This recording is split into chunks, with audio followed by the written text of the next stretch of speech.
Okay, my name's Nick Dutch, professional tarot reader, over 11 years full-time professional, and I'm just talking about cards again today. Now this pack here is rather interesting. It looks like a regular pack of playing cards with the regular suits in it, which is really rather cool. But you know, it's a little bit foreign, as you can tell, because the court cards look like this, and it's a bit different, you know, so you know what's really going on there. And then hey presto, you look even further and you see it's got this other suit thrown in. Right? Now, let's just try and remind you of something really rather important, okay?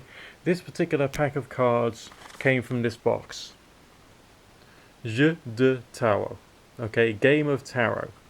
It is, of course, a pack of cards for playing French tarot. And these cards here are the trump cards, which are essentially same number of cards as you'll get in a major arcana of a regular divination or fortune-telling tarot pack. Okay, but they're not the same as, you know, the tarot cards which you're used to and that you understand as being tarot cards, but it has the same format. Okay, it's got your 21 cards, or 22 cards if you count the extra one thrown in. Okay, the Fool, basically, or which becomes the Joker in a regular pack of playing cards. You've got 4 court cards, and so there we go, that's the other one. So you can see full well that it is different. You've got a C, an R, a D, hang on a second, C, R, D, and there is another one around here somewhere, and a V, there we go. So there's the 4 different types of court cards, which is what you get in a regular pack of tarot cards. And then you got your pip cards.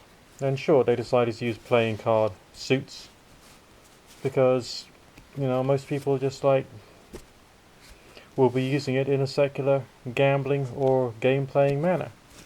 But the same game, which has its instructions here, okay, can be played with your divination tarot deck. Why would I be showing you this? Let me just get comfortable again. Because I want you to remember and recognize that tarot is not just for fortune telling, okay? It's not just a divination tool. It's not just this thing for meditation and contemplation. I mean, to the most part, all this occultic, spiritualistic stuff has kind of like taken over the culture of tarot, and it's you know, distracted people away from what tarot was originally. Now, obviously, you can imagine that if there was religious associations with the symbols within the cards, then some people would like disagree and object. And see if I can get this thing open one-handed.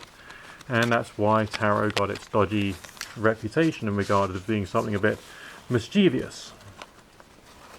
This is quite a weird but fun deck. I don't dislike it at all. Whoops, let me just get this thing open. There we go. Okay. Let's just think about the words. Authentic English fortune-telling tarot cards. Well, that would be like saying authentic English Cronenberg, Lowenbrow, Stella Artois. Authentic English curry, or whatever. Because tarot is like a European... I mean, in this format, with this style of imagery that we're quite familiar with, that is like a European thing. It is a continental thing. It's not English. But, you know, people want to identify things with that kind of like folklore-esque, villagey-esque type thing. And that's what these people are selling to. Now on the back it says, these tarot cards are authentic and based upon an original design from the 15th century, which it might well be, okay, to be found in the British Museum. One of the earliest tarots in existence. They were introduced into England, that's the word, okay, introduced into England, by pilgrims and crusaders, and represents a mystery tradition from ancient Egypt. Now that's where I'd strongly disagree. Okay, I strongly disagree that there is a mystery tradition from ancient Egypt associated with these cards. There was all kinds of different religious symbols put into the tarot at various different times in its growth and its development, without the shadow of a doubt. But it wasn't necessarily a mystery tradition, and it certainly wasn't necessarily from Egypt.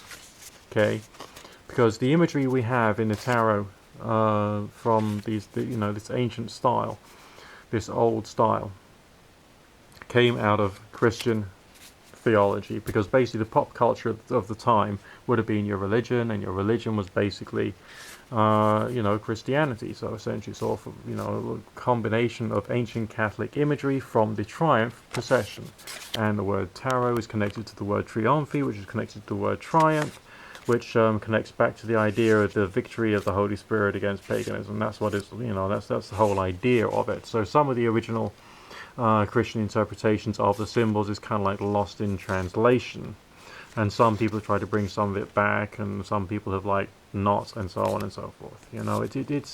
That's the way that debates and discussions happen when it comes to popular culture and mythology and ideas and the rest of that.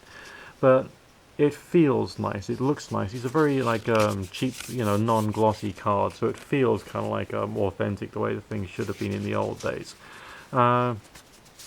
And just quite enjoyable to play with. I mean, your chariot there is very traditional indeed, but still doesn't quite contain the mythological and spiritual aspects which you'd expect to get from some of the more, let's say, post-1700 designs, and the ideologies and ideas which came out of the occultic movements and eventually moved into the pagan movement. I think the Hermit there is beautiful, really beautiful. Okay, so it's just a question of just talking more about tarot, and maybe I'll go into this one in greater detail later. I don't know, I haven't decided yet, but it was really, really important to me and for this channel for me to show you this one here. It is still a pack of tarot cards, but it's tarot in a different aspect, namely JEU, which stands for game in French. Okay.